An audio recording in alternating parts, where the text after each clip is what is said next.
था मेटल्स में, तो उन पर भी आज ओपनिंग के साथ ही नजरें होनी चाहिए। जी हाँ, चलिए अभी काम करते हैं, ओपनिंग की तरफ बढ़ते हैं। आपकी स्क्रीन पर आप देखें तो जो लेवल सबसे महत्वपूर्ण रहेगा वो होगा करीब करीब 18,446 का। आगे देखते हैं शुरुआती टिक्स क्या कहते हैं। एग्जैक्टली अगर आप देखें, आप निफ्टी पर स्ट्राइक करता देख रहे हैं निफ्टी को। जी हाँ, ये लेवल एग्जैक्टली निफ्टी का 20 डे एक्सपोनेंशियल मूविंग एवरेज है। वही अगर आप देखें, थोड़ी सी अगर आप देखें, टर्बुलेंस लेके आएगा।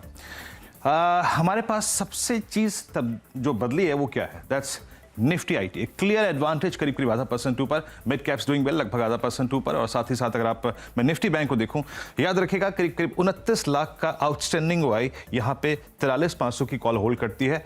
उस क्लस्टर के ऊपर, उस कॉल राइटर के कन्विक्शन जोन के ऊपर बैंक निफ्टी सस्टेन करता हुआ, दैट्स गुड। और उसके बाद अगर आप देखें तो मिड कैप्स ठीक ठाक मूव ले रहे हैं। देखिए अगर आप निफ्टी की तुलना में देखें तो मिड कैप का जो स्विंग है अच्छा है। निफ्टी बैंक कितना है? 0.49%। और मिड कैप अगर आप देखें अपनी शार्पनेस को बढ़ाते हुए इट्स 0.56%, यानी ब्रेथ ठीक ठाक होगी। क्लियरली झुकाव कहां पर है? बैंकिंग की तरफ। निफ्टी का स्विंग कितना है? 0.33% का। बट याद रखिएगा ये बाइसेक्ट कर रहा है 20 डे एक्सपोनेंशियल मूविंग एवरेज को। सेंसेक्स लगभग 200 अंक ऊपर। ब्रेथ कैसी थी? It's good. 1980 एडवांसेस, 291 डिक्लाइंस, बेहद शानदार। आई थिंक अभी अगर मैं इस स्क्रीन का आपको निचोड़ बताऊं तो जिसे कहते हैं firing all cylinders, Nifty IT, mid cap, metals देखिए 6791 के स्तर पे। और ये लीजिए देखिए निफ्टी जो इस वक्त है 20 डे एक्सपोनेंशियल मूविंग एवरेज को बाइसेक्ट करके अच्छी तरीके से ट्रेड करता हुआ।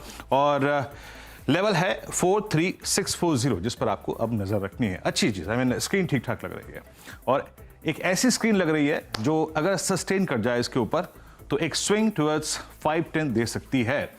आइए जरा एक बात देखते हैं कि इंडेक्स की समरी क्या है, निफ्टी 50 का बिहेवियर क्या है। एचसीएल टेक्नोलॉजीज, मतलब जो दर्द था वो दवा बन गया है। लुक एट आईटी, द जिसे कहते हैं ना सबसे ओवरसोल्ड स्टॉक, सबसे डाउन स्विंग जो शार्प था वो था एचसीएल टेक्नोलॉजीज का, क्योंकि मूड इन्होंने ही बिगाड़ा है। तो ये आके ऊपर खड़ा है। मेटल्स में Hindalco, tech Mahindra, the weakest structure in entire IT space. उसके बाद एचडीएफसी लाइफ और यूपीएल केमिकल बास्केट से विप्रो। तो एक चीज तो है, आज आईटी अच्छा करता हुआ। और बैकफुट पे ब्रिटानिया और आरआईएल बैकफुट पे है, बट स्टिल याद रखिएगा 2600 के कॉल राइटर के जोन के ऊपर अभी ट्रेड कर रहा है, तो एक सुकून होगा। अदरवाइज बैकफुट पे और क्या है? मारुति और कल ये नगर के फैक्टर के चलते अगर आप देखिए कुल बैकफुट पे था, और एलएनटी बैकफुट पे है। लेकिन गेनर्स में याद रखिएगा थोड़ी सी प्रेजेंस आईटी की है। तो जिसे कहते हैं ना, हमें एक अच्छा बाउंस है आईटी स्टॉक्स में। बाकी अगर आप देखें गेनर्स में मेटल्स में एशियन पेंट्स अच्छा करता हुआ, इन्फोसिस पे पुल बैक है, स्टेट बैंक ऑफ इंडिया 607 की ट्रैजेक्टरी, अल्ट्राटेक सीमेंट, कल इनफैक्ट हर्षदा ने क्लोजिंग में इस स्टॉक का जिक्र भी किया था। टाइटन एक बहुत ओवरसोल्ड स्टॉक, कल अपने 200 डे एक्सपोनेंशियल मूविंग एवरेज से पुल बैक दिया था, आज करीब 0.5% ऊपर। और मुझे स्ट्राइक क्या कर रहा है, देखिए इस ट्रैजेक्टरी को पार करने में, इसके ऊपर सस्टेन करने में इस स्टॉक की एक भूमिका होगी। मैं बार बार फिर कह रहा हूं, इस स्टॉक की भूमिका होगी। स्टैंडर्ड डिस्क्लेमर आपकी स्क्रीन पे, बट देखिए क्या है कि किसी स्टॉक का एडवांटेज चाहिए होता है। एक चीज हमारे फेवर में है, आईटी हमारे फेवर में है, और एक इस पर मेरी नजर रहेगी। बाकी बैंक्स डूइंग वेल, अच्छी दिक्कत की बात नहीं है वहां पे। तो आज तक ठीक ठाक ओपनिंग हुई है 20 डेमा के ऊपर।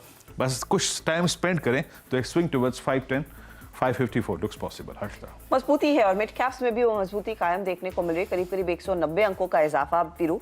एडवांस डिक्लाइन रेशियो जो पूरी तरह से कल बिगड़ा हुआ दिखाई दे रहा था, आज 2000 से ज्यादा बढ़ने वाले शेयर